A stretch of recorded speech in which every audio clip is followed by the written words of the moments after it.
Okay, welcome back to Sidewalks Entertainment. Richard R. Lee here. Recently, host Lori Rosales had a chance to interview author Jessica Knoll about her novel and now Netflix film Luckiest Girl Alive, which is about a successful career woman who faces a horrific incident from her past.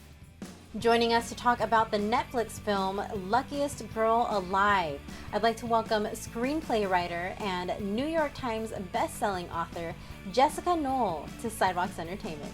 Hi Jessica, thank you so much for joining us. Thank you for having me. So the Netflix film Luckiest Girl Alive is based on your novel of the same name. How did they approach you to make your book a movie, and what was it like seeing your book come to life in this film? Yeah, I'm laughing because I'm like, we approached them. Oh no! So you approached them. How did that all start? I mean, this is amazing. Yeah. I mean, initially when the book came out in 2015, it was a huge hit. We had lots of studios interested. And then as I learned, I adapted it myself. So I was there along the way, every step of the way, these last 7 years to getting it made. You know, development is hard. There's lots of things that get optioned. It's very difficult to make things. Like, it's very difficult for all the pieces to come together. So we kind of stagnated at the studio that originally picked us up. And our executive there moved to Netflix, and she was like, we should really talk about bringing this into the Netflix family. So that's kind of how it got there, although we still had to do the big pitch in the big room with all the big head honchos, and I had sweat dripping down my back as I'm doing this pitch. But thankfully we ended up there, and they've been great to us, so yeah. Oh my gosh. Well, that is amazing. And it's Netflix. That's like, wow. Yeah. Oh my gosh. Well, bravo to you, because that's awesome. And your novel had gotten a lot of positive feedback. So that's why I just imagined that Netflix was the one who approached you to make your novel a movie.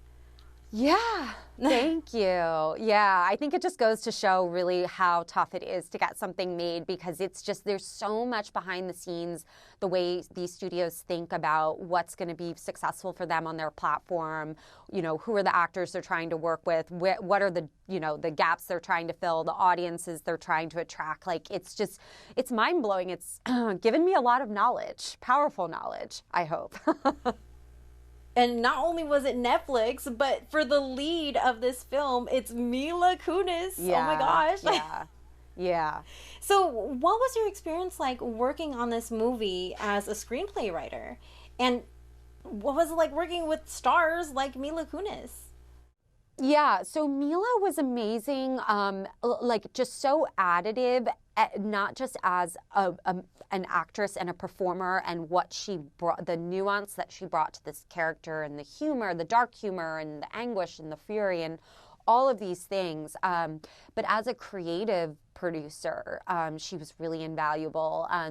She came onto the project in December 2020. We started filming in spring of 2021. And at that point, we had a team of people, producers, executives, our great director, Mike Barker, who had been with the film at the script for many years. So you know how it is when you're almost too close to something. So we were struggling at the third act. We were struggling with the ending. And Mila came in and it started, and saw it from the lens of her character's arc, and asking questions around that opened up a dialogue around what if we did this? What if we could explore that? Maybe we could go this way with it.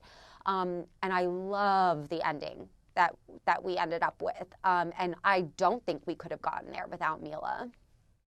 So as a screenplay writer, were you on set a lot, or what type of involvement did you have in making this film apart from the writing? Yeah, I think it just differs for every project and every person involved. For me, because I was also an executive producer, I was on set every single day, most days. I didn't attend set the day the assault scenes were filmed. I thought it was best for everyone involved if I just stepped away for those 2 days. But yeah, I was there every single day from, when we started, sometimes 5 in the morning to when we ended, which was also sometimes 5 in the morning, depended on what the shoot schedule was that day. And it was amazing, you know, like all these people that helped make this movie, like they've become like family to me.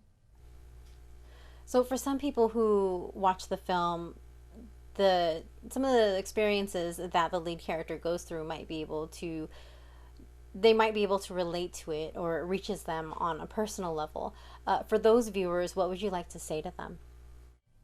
Yeah, I think I would say that you're not alone, that this is a movie, but there are elements of a real person's life in this, particularly the moments toward the end where she, you know, kind of has this connectivity with a lot of other women who have shared an experience that she's had. That's a real thing that happened to me. It's a real thing that happens in the world. So this is something that really isolates people and makes them feel very alone. And when you can't talk about something, you feel a lot of shame around it. And shame is just a terrible, terrible thing to walk around with. I walked around with it for many, many years.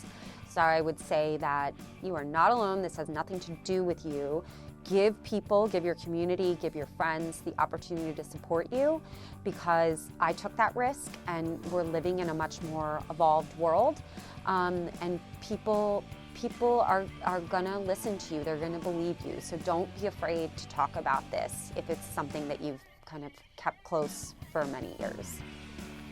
Well, Jessica, thank you. Thank you so much for that. Sadly, we are out of time, but again, thank you so much for taking time to speak with me today. Thank you. Thank you, Jessica and Lori. You can stream Luckiest Girl Alive on Netflix.